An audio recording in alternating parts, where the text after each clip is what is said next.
In the bustling heart of the African village of Ogdon lived two bright, hard-working youths, a young man and a young woman. They were not bound by blood, but life had woven their paths together, creating a bond as strong as any brother and sister. Their days were spent in service to two very different men. One was an old man, poor in worldly goods but immeasurably rich in wisdom. The other was a wealthy merchant who owned a large, thriving shop in the village. For years, this rhythm defined their existence. The old man showered them with the care and affection of a father, nurturing their spirits. The rich man, in turn, placed his complete trust in them, giving them responsibility over everything he owned.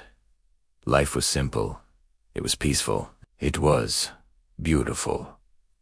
Until, one day, the harmony shattered. A strange and unsettling pattern began to emerge. Objects would inexplicably disappear from the rich man's shop. Food would vanish from the kitchen shelves. Money, carefully counted and stored, would evaporate without a trace. As these incidents mounted, a heavy cloud of suspicion began to form, hanging thick and suffocating in the air. The young man and the young woman were caught in a storm of confusion. Their consciences were clear. They had done nothing wrong.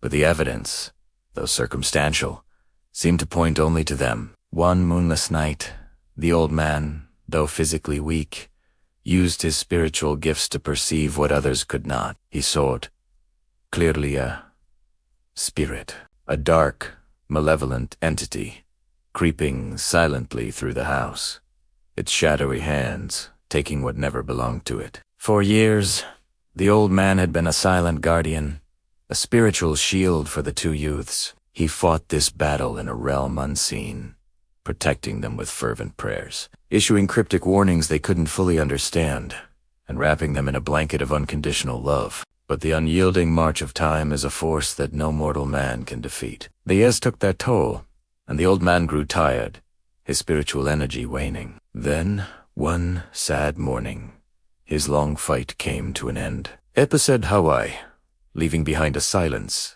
that echoed louder than any sound. The entire village of Ogdon mourned his loss, but no grief was as profound, as deeply felt, as that of the two young souls he had raised as his own. His death was more than just a loss.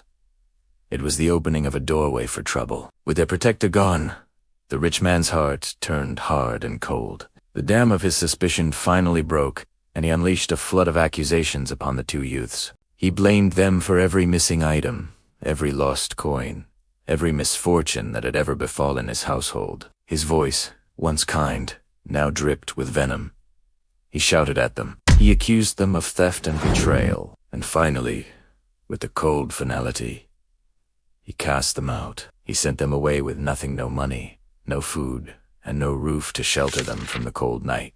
Broken, heartbroken, and gnawed by hunger, they began the long, arduous journey back to their home village. A 5-day walk under the relentless heat of the African sun stretched before them. As they trudged along, their eyes scanning the dusty path, they spotted something glinting in the sand.